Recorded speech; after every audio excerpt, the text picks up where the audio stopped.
Welcome. We'd like to call to order the City Council meeting for Monday, April 23rd, 2018. I'd like to encourage you all to stand and join me in the Pledge of Allegiance. Pledge allegiance to the flag of the United States of America and to the republic for which it stands, one nation, under God, indivisible, with liberty and justice for all. Thank you very much. In the case of an emergency, we request that you exit this room and move toward the main entrance and exit the building and walk to the empty lot on the south side of the parking area of the fire department. Roll call, please. All council members are present. Thank you. Our first item is consideration and action on a proposed resolution in commendation of Keith Wright's more than 27 years of service to the city of Janesville. Resolution number 2018-1529. Whereas Keith Wright is retiring from the City of Janesville employment after having diligently served the people of the City of Janesville and the community for 27 years, retiring as the storekeeper 2 in the Public Works Operations Department. Whereas during Keith's employment with the City of Janesville, he provided exemplary professional service and demonstrated conscientious devotion to the duties of his position, which he performed with skill and ability, sincerity, honesty, and dedication. And whereas Keith began his employment with the City of Janesville as Laborer 2 in the Streets Department in October of 1991, and whereas Keith held numerous positions in the Public Works Department, including Laborer 3, Equipment Operator 1 in the Streets Department, Ground Maintenance 2, Ground Maintenance 3, Lead Man 1 in the Parks Department, and then Storekeeper 2 in Operations, which is the position Keith held until his retirement. And whereas it be desired that such commendable service to the City of Janesville be properly recognized, now therefore be it resolved that the people of the City of Janesville through the City Council do express their grateful appreciation to Keith Wright for his 27 years of loyal public service. Thank you. I make a motion to adopt file resolution number 2018-1529 of Keith Wright's 27 years of service to the City of Janesville. Second. Got a motion and a second by Williams and Councilmember Gruber. Anyone else? Seeing none, please vote. That passes unanimously. Anything you wanted to say?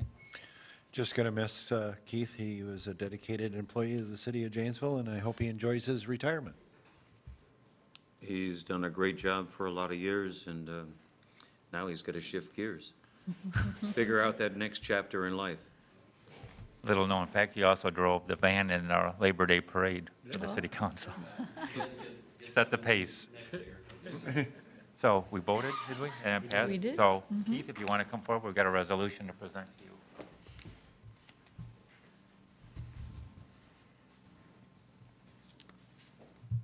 Thank you so much for your service.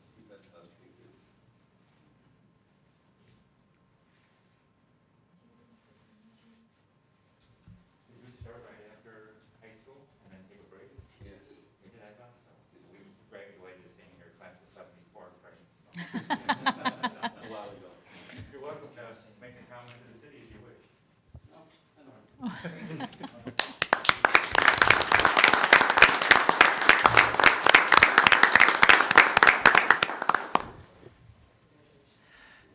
Next item is consideration and action on a proposed resolution proclaiming April 26th, this Thursday, 2018, as Stand Against Racism Day in the city of Janesville. Resolution number 2018-1531, a resolution recognizing April 26, 2018 as Stand Against Racism Day in the City of Janesville. Whereas racism and discrimination hurt everyone and have a profound effect on children, adults, communities, and institutions. And whereas racism can take many different forms, including discrimination, personal attacks, violence, written or verbal threats or insults, damage to property, graffiti, inequity of treatment to individuals of race, color, creed, and ethnicity by institutions. And whereas the City of Janesville recognizes that all people should be treated respect and justice.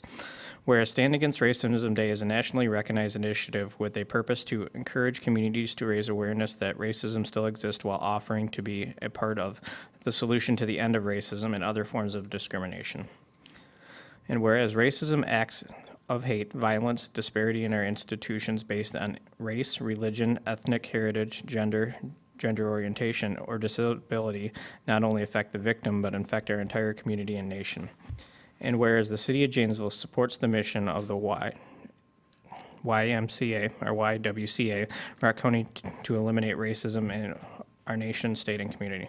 Now therefore be it resolved by the Common Council of the City of Janesville on this 23rd day of April 2008, that the day of April 26, 2008 be recognized as Stand Against Racism in the City of Janesville.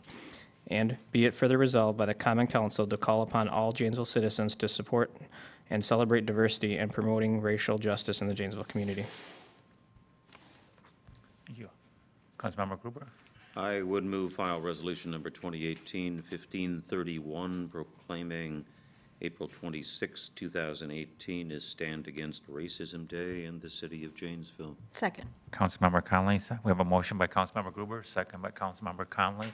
Anyone else? Please vote. That passes unanimously. And we're honored to have Angela Moore, the Executive Director of the YWCA in Janesville, to accept this resolution. Welcome.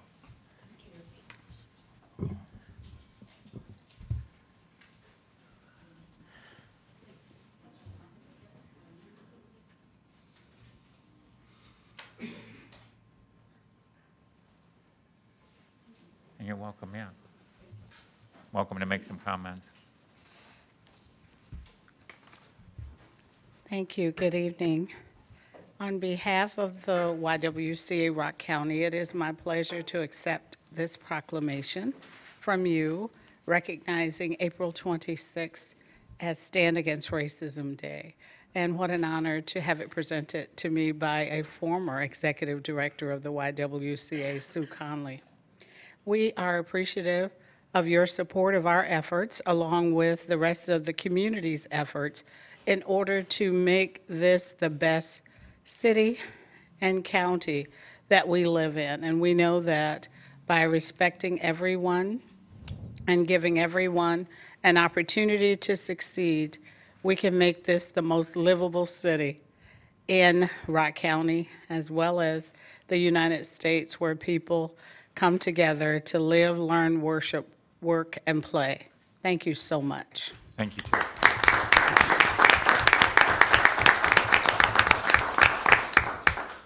Our next item will be public comments on items on the agenda not requiring a public hearing and on matters which can be affected by council action. Once again, the speakers will have 4 minutes to make their comments. Please state your name and address, Ty. And Wisconsin open meeting laws limits the city council's response to speakers. Go ahead. Hi, Ty Bauer, 419 South Walnut Street, Janesville, Wisconsin. City of Janesville's got all sorts of infrastructure in Janesville, and the idea that ethanol wasn't greatly produced in the United States and kind of came online the last 20 years. So we really never measured nitrates in the air.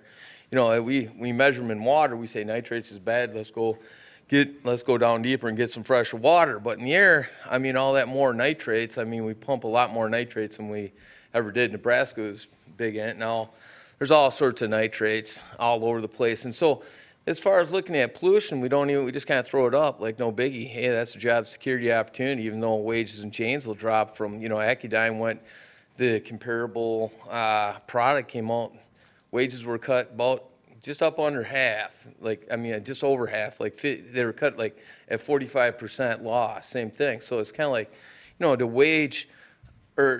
weigh the job market off of, hey, these guys will go ahead and do this. Well, there's a pretty regular standard. Nobody's checking them chimneys at all, and they do have the opportunities to make products. They have byproducts and all of them, so it's not like a lost cause or anything like that. Just nobody's even began to get into the game, and maybe that's part of the reason why we can take the most profitable plant in the United States. Nobody from the state government or the federal government they don't come here to visit, saying, hey, we ought to do something with that. It's almost like an Alice in Wonderland kind of scenario, because so many people are sucking on pollution and having memory issues and all sorts of things. You'd think the healthcare, we got Obamacare, but that's supposed to be healthcare reform. We spend a lot more money in it, but I can't remember any reform in healthcare that you can actually say, oh yeah, that got reformed in healthcare, or oh yeah, that got reformed in healthcare. Then how come wages can't get how come they can't get a raise? How come people can't get a raise if there's this healthcare reform? I mean, it doesn't make any sense. I mean, because that never happened. I mean, we might have had billing healthcare reform, and it's supposed to be on the computer too, but guess what? Still, the federal government can't get up a website to mark the money for the procedure. The numbers are out there. They just can't keep them from getting hacked. It's a $65 billion hacking every year, and that's federal numbers. That's what they're saying. And so the idea that, I know it's not your jurisdiction to go out and say, hey, you guys don't have to tear down that building. It was the most profitable building in the United States, 21 tax cuts. 21 city to state tax cuts helped build that most profitable plant in the United States. And yeah, there's a lot of stuff that comes along to it. In my opinion, the rest of the country is engaging in very dry climate issues that from different kind of pollution, not just the smog from monoxide, but all sorts of, there is nobody looking after manufacturing chimneys at all. They basically pollute how they want to, minus mercury. So if you're burning coal, that's a problem.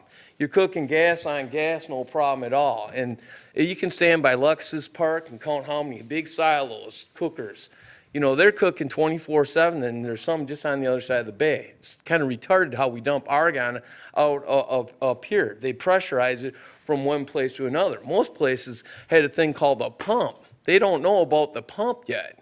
They basically open them up, and then they come and hook them on. They basically pressure them from one metal container to another metal container. Not the way to do it. We were doing stuff like that a lot better 50, 60, 70, 80 years ago. Thank you, Ty. Ed Spinski.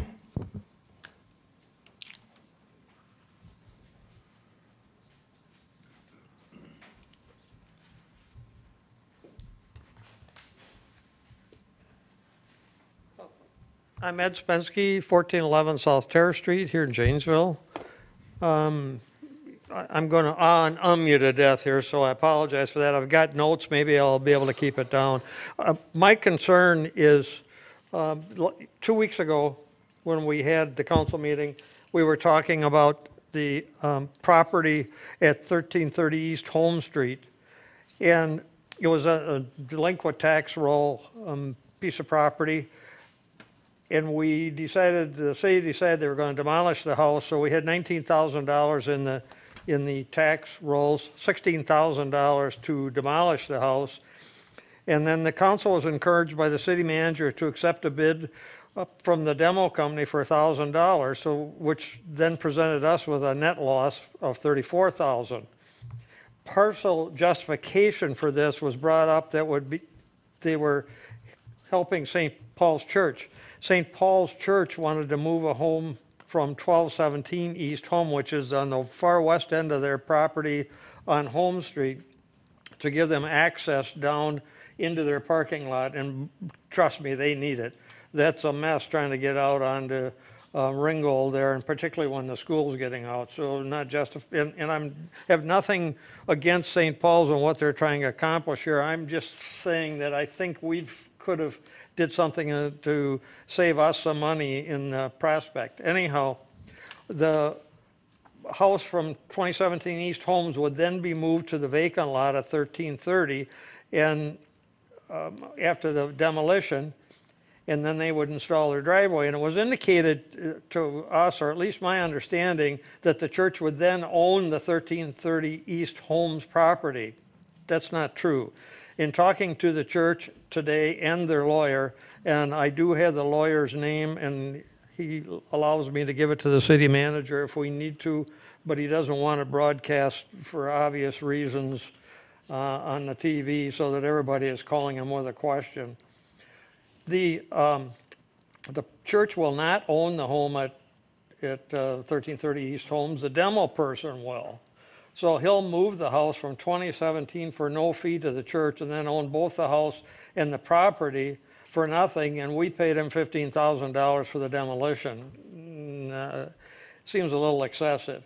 It appears to me that we'd have been better off if we'd have gave the demo person the property, period, and not charge him anything for it and let him demo it for whatever cost he wanted to. Also, the city manager said that we had a lot of property on our rolls that was not selling. And so I went to the city website and researched it. It's not on the city website, any of the property, any place. Called the city, and the person instructed me that no, it's actually on the county website. I called the county and got the director out there, and she said, no, the only time it's on our website is if it's an auction piece. Otherwise, it's not. She said, let me check on the city's website. She checked, said, no, you'll have to call them and get how it's listed. I said, been there, done that. So I went down to the city hall and talked to a very nice person who's on the bottom of the handout that I gave you. And she was very helpful, and she made out this list on there for me. Now, the lots that are listed on there, the top ones that are printed, are 9 lots that are not in very good areas probably to be building homes or doing anything on. It's probably an area that the city needs to do a little more pushing and developing and helping out on that, but that's another issue. But anyhow, those properties are not listed. And then the 3 that are handwritten in there are just become on recently, and they're homes. The other ones are empty lots. Now, granted, due to the location of the first 9, they probably are going to be difficult to sell, but trust me, if you don't advertise your product, Doug will tell me and agree with me on this, you're never going to sell it. And it just seems to me that how we could have went on this long and not have that property listed on our city website or some other venue, but I would think the city website would be the place to do and draw some attention to it. My wife and I own rental property in town, and we could be interested in some of this stuff, but we didn't even know it was there. We had no idea it was there. So I'm through with my presentation. I appreciate the time that you've afforded me. Thank you. Thank you, Mr. Spensky. Deb Dungera.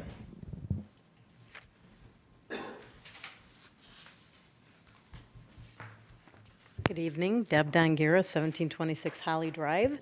I'm here tonight just to ask that you, under your consent agenda, there are some new applications for some new permits that we are trying out with Downtown Janesville Inc. in the bid district. We have the Spring Wine Walk coming up on the 19th, and people are going to be able to carry their wine. And then we have some Music on Marv that is going to happen, and we're going to close down part of the street in front of the pavilion and then that sidewalk. So I'm just asking that you please pass those, and we're going to try to be good stewards of this and test it out. So if there's anything that goes wrong, please call us, and we appreciate your consideration. Thank you. Thank you, Deb. That's all that signed up. Go ahead. Anyone that came in that wishes to address the council? Seeing none, we'll move on to the city manager update. Mr. Freitag. Good evening, council members. The slide's going here. So a couple things for not only the council, but certainly the community to know. But this past Friday, the city hosted its 5th Make a Difference Day event, and we do that in cooperation specifically with UW Whitewater, but then a whole lot of businesses and community volunteers across Janesville. And so I just wanted to let the community know that we had 200 UW Whitewater students that joined, along with 80 city staff and volunteers, and they worked on projects to make a difference, but specifically to do some cleanup and repair. We were joined by Councilmember Conley in the downtown efforts, but we did in the downtown some mulching and cleanup. In Jeffers Park and the Springbrook Creek Prairie, we did brush clearing and then cleanup at Fire Station 1. If you look around here, there's all the landscaping has been refreshed, and there's a new berm / landscaping island out by the corner of Centerway and Milton, and then a bunch of projects at the Rock County Historical Society. And so just a great day, and we just wanted to say thank you to all the sponsors who provided food and treats and snacks for the picnic, which occurred at the end. And then specifically want to just call out Maggie Darr, Molly Nolte, Jamie Balsiger, and Jeff Zikoski. They're all from my office, and they're the ones who spearheaded and coordinated this. And so it's a great way to celebrate our community. Also, one of the things that we provided an update to the council on, but wanted to share it with the community, and that is the city received another grant or chunk of money to put towards buying a city bus. And so right now, the city has a due-out, if you will, on 6 city buses where we've received up to about $400,000 per bus towards funding those buses, and a bus normally costs about $500,000. You know, that's a great news story that we've got 6 that are due in, and we've received funding to cover somewhere between 70% and 80% of those buses. The rest of it is typically covered in note issues, and so our capital improvement plan and the note issue that's coming before the council here and an initial resolution on May 14th will include about $250,000 towards those buses, and then we'll clean up the rest of it next year. But what the community needs to know is that just because you've got grant money that comes for a bus, you then have to order the bus, and the delivery time on a bus is anywhere from 18 to 24 months. So it's going to be a while before we get those 6 buses, but we're in desperate need of them, and so very pleased with the fact that we were awarded a 6th one here recently. And that money comes from the feds and then administered typically by either the feds or the state. So good news for the community there. By the way, we do have 17 buses in our fleet, and all 17 are either over their life cycle in mileage or over their life cycle in age. So replacing a third of them here in the near future will be very important. Next thing that I wanted to share with everybody is just one of the additions on our city website is the location of all the parks and then the amenities that are found in each of the parks. And this is just for those people that want to go out and enjoy our city parks. You may not know where all 64 of them are, but this is just a snapshot of 3 of the parks there. But what's at the parks, where they're located, and then how large the parks are. If you have any information or questions that you information you're looking for or questions that you need to ask, please contact the Parks Division. Their number is 755-3025. But again, good information on the city website. And then some upcoming events for the community. First of all, April 26th, that's this Thursday, right here at Fire Station Number 1. In this training room is our volunteer appreciation event that goes from 4 to 5, and that celebrates the work that our volunteers do for our community.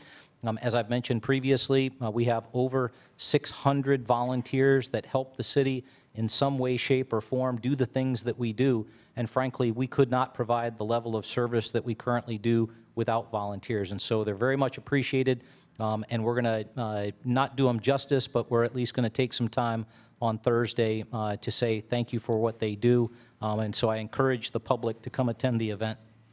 Next thing is the Rock River Rumble Tournament. That's at Dawson Softball Complex on April 28th, beginning at 9 a.m.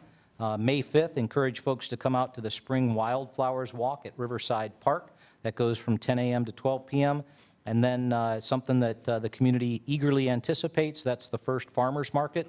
Will open up for the season here in the downtown on North Main Street from 8 a.m. to 1 p.m.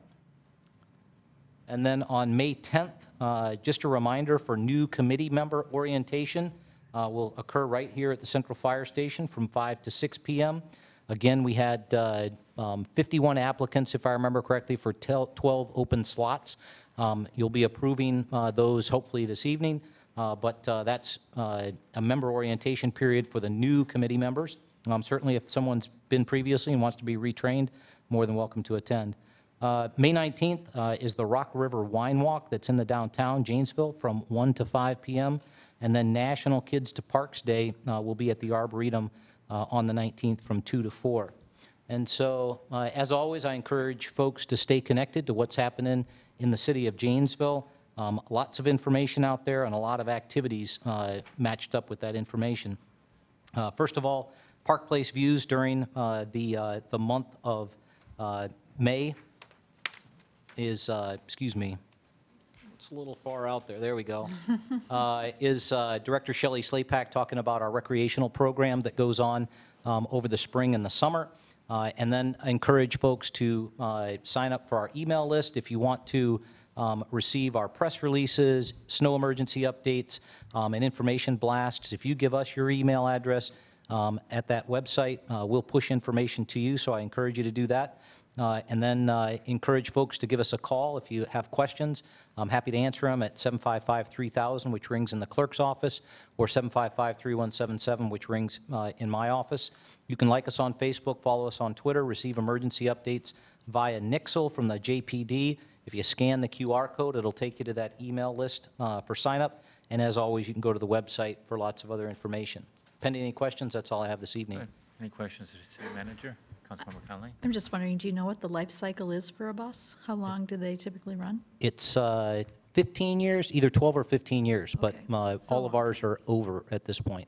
Okay, thanks. Okay. Thank you. Anyone else? Thank you very much. We appreciate that. The next items, numbers 7 through 11 will pass under consent unless a council member wishes it taken off. Number 7, city council meeting minutes of our regular city council meeting of April 9th, 2018, and our special city council meeting of April 17th, 2018. Number 8 is licenses and recommendations. Number 9 is financial statements for the month of March 2018. Number 10, consideration and action to confirm the council president and the city manager's citizen committee appointments. Number 11, consideration and action to confirm the council president's council member committee appointments. And seeing no hands, all of those pass under consent. Number 12, we're honored to have Mike Matthews, Operations Manager of the Janesville Innovation Center, to give us a presentation on what's happening at the Innovation Center. Mr. Matthews, welcome.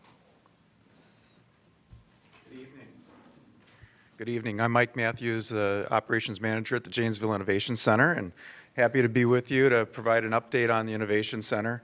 It's been about 6 months since we updated last, so just want to share a little bit of background.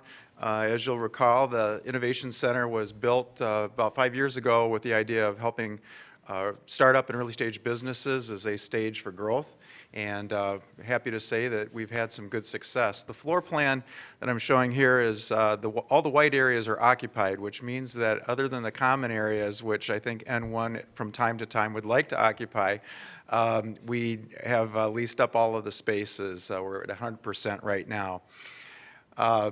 The current tenants, we have 7 tenants in the building, and I'll talk about a couple of them in particular this evening, but N1 Critical, as you know, is getting very close to moving into their new headquarters facility, the old Red Cross property in downtown. Just had a chance to see the space today, and it's an amazing makeover of what the Red Cross had at the time that they were in the building. It's a must-see. K4 Innovations will also be graduating in June, so we'll be freeing up some space for some new tenants. Our former tenants, we have 6 tenants that have been with us, so in addition to the 7 that we have currently, we've served 13 tenants. Our office rates are all-inclusive. It includes furniture as well as phone and internet service, access to our common areas, our conference room, as well as the services, business assistance services that we provide to the tenants. All of our production suites, we have 3 manufacturing bays that are all occupied, and 3 manufacturing suites. And the combination, as we've discussed in the past, the combination of an office and a manufacturing suite has been very helpful in accommodating the needs of a number of tenants. With regard to financial projections, I just would like to say thank you once again to the council and your predecessors, the city staff over the years of supporting the launch of the Innovation Center. You'll see that in 2018, our budget is rather conservative. We estimated about $124,000 in revenue, $110,000 in expenses, and at the time that we put this budget together back in October, we knew that N1 would be moving out of the property, and we actually anticipated it might be even a little bit sooner. So the good news is our projections will be surpassed this year with regard to our revenues and our net income. The JIC funding sources, what you'll see is the blue line is the contributions to the city's budget for the city contributions, as well as foundation grants dollars that were provided to the Innovation Center during its startup, and you'll see in 2017 and 2018, those outside revenue sources and contributions have dropped down to zero, so we're surviving totally now on our rental income, which is a lot easier to do when you're at 100%. And we would anticipate, again, that we'll surpass our budget for this year. Accomplishments to date, 13 total tenants, a number of office tenants, as well as the manufacturing bays being occupied over time, but 4 of those had both office and manufacturing suite combinations. We have received foundation grants from the Janesville Foundation, Alliant Energy, have had the benefit of contributions from the Parker Foundation, as well as a number of outside contributions from the Janesville Art League, which has been a wonderful sponsorship, and thank you, Jim, for arranging that and bringing that to our attention and our possibilities. We've produced a number of videos in this past 6 months, and I'd like to just say thank you to Alan and all of his staff at JATV for the contributions of their time and their expertise. We have 5 tenant expansions within the Innovation Center that have taken place. So again, this notion of taking a space and then growing into additional spaces as needed, into the larger bays as needed. And again, we're providing this ongoing mentoring support and business assistance to our tenants. So looking ahead, N1 is graduating in June timeframe. K4 will be graduating also in that June timeframe, moving to Edgerton. The transition of about 10% of our leasable space will be the net result, but we are currently working with 3 tenant prospects. Just met with one again today that's interested in 2 of the offices. We have a second tenant that would be interested in an office and a manufacturing suite. And then we have another that's interested in an office. So fortunately, the demand for the space has timed well with the exit of some of our tenants. So when we're all done, we're likely to have just 1 suite remaining. That's assuming everything goes right, and it's an imperfect world, so it could be that not all those leases go through, but that's what we're working on at the moment. Again, the news coverage, it will continue with the announcement of the graduations as well as the entrance of the new tenants that are coming in.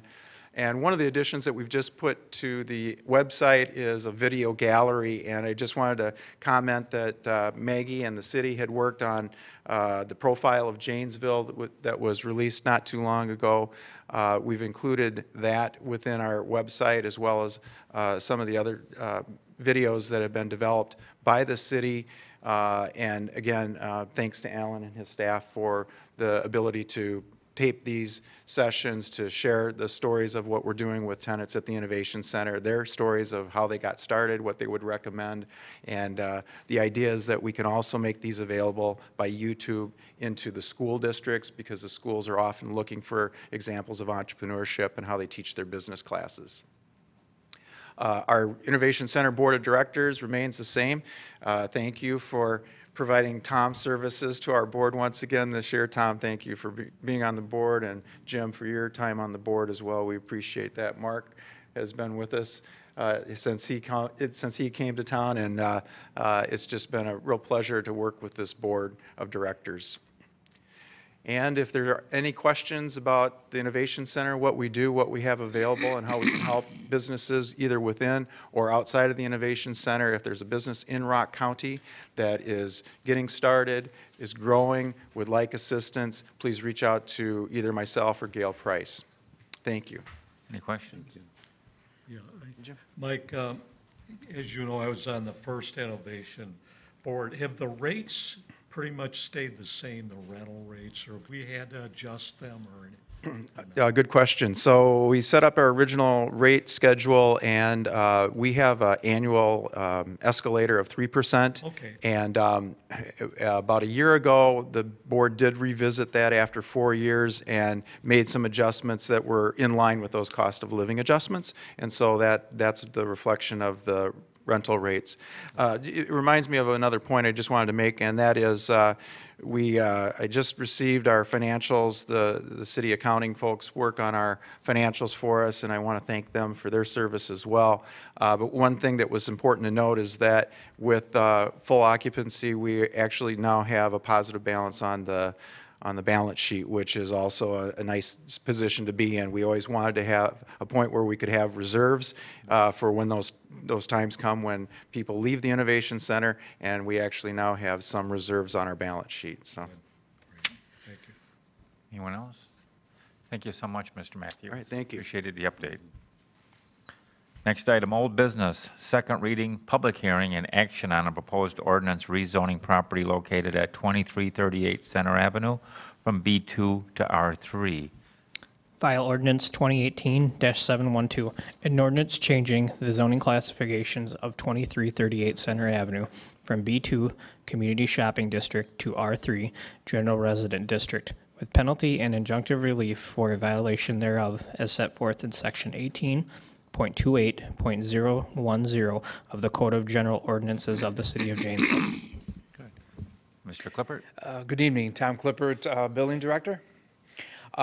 Mark Robinson of Cajun Properties LLC has submitted a request to rezone property located at 2338 Center Avenue from B2 Community Shopping District to R3 General Residence District. Rezoning the property to R3 is necessary to allow a proposed multifamily residential use. The subject property is located along the west side of Center Avenue, approximately 300 feet south of Burbank.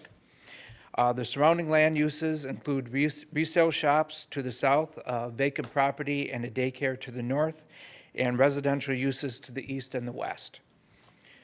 The surrounding zoning classifications include R1, single-family and two-family residence, and B2 community shopping district.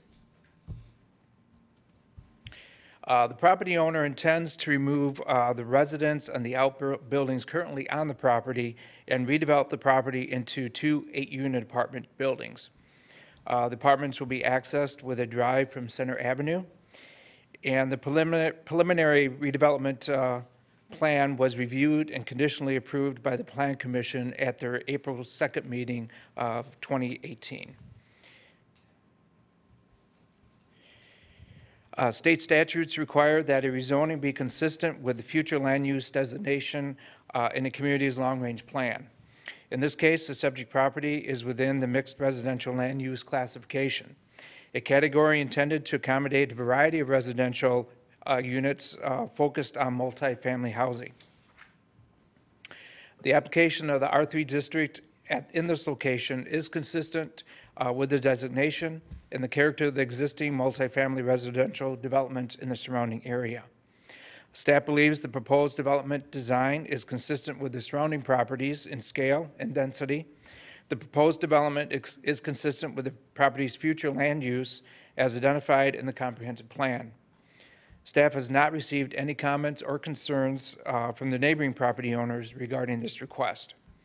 And finally, staff recommends that following a public hearing, the City Council support a motion to adopt file ordinance number 2018-712 to rezone the property located at 2338 Center Avenue from B2 to R3.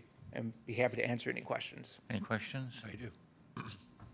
Councilmember Are Whalen? there any future extensions of First Street or Plum Court coming off of South Terrace To go over to Center Avenue? no, the proposals I've seen is those would be cul-de-sac.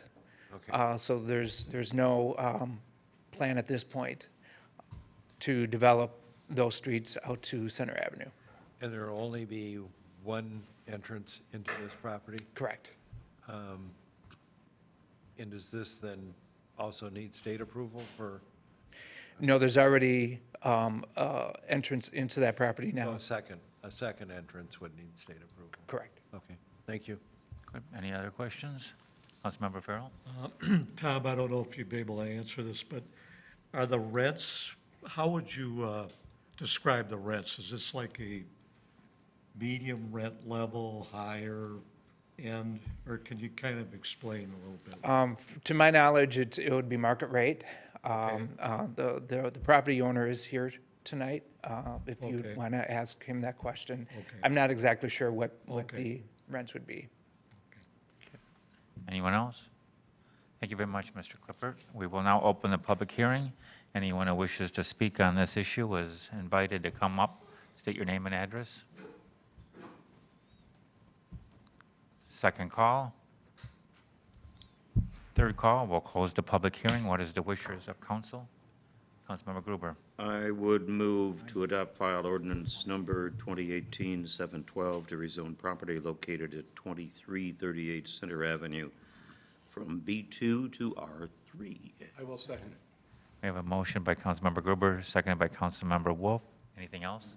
Just an observation that this is one good example of some progressive steps being taken to address some of the multifamily residential needs that exist within the community. Any step taken at this point in time is a positive step as far as I'm concerned. I'm excited about this particular development in the hopes that there's more of the same coming, Mark. With that being said, I'm very enthusiastic about this project. Councilmember Wolf? Nothing further. Anyone else? Seeing none, we have a motion by Councilmember Gruber, seconded by Councilmember Wolf. Please vote. And that passes unanimously. Congratulations and good luck with your project. Next, new business. We have a series of first readings and scheduling. So, first reading and schedule a public hearing on a proposed ordinance repealing term limits for Board of Review members in the city of Janesville. File ordinance number 2018-721, an ordinance amending section 2.20.010B of the Code of General Ordinances to eliminate the term limits for members of the Board of Review. And we'll schedule a public hearing on that on May 14th. The next two are tied together. First reading and schedule a public hearing on a proposed ordinance annexing property located at 2821 West Court Street. And first reading, refer to the Plan Commission and schedule a public hearing on a proposed ordinance zoning property located at 2821 West Court Street to R1 upon annexation. Ordinance number 2018-719, an ordinance annexing territory located in the northeast one quarter of the southeast one quarter of section 34 T.3NR.12E of the 4th PM Janesville Township, Rock County, Wisconsin. Ordinance 2018-720, an ordinance changing and establishing the zoning classifications of a portion of 2821 West Court Street. Good, we'll refer that to the Plan Commission and then also schedule a public hearing on that for June 11th of this year. Next one, Common Council announcements. Any announcements from anyone? Seeing none, motion to adjourn. So moved. Second. A motion by Councilmember Gruber, second by Councilmember Williams. Please vote. We are adjourned.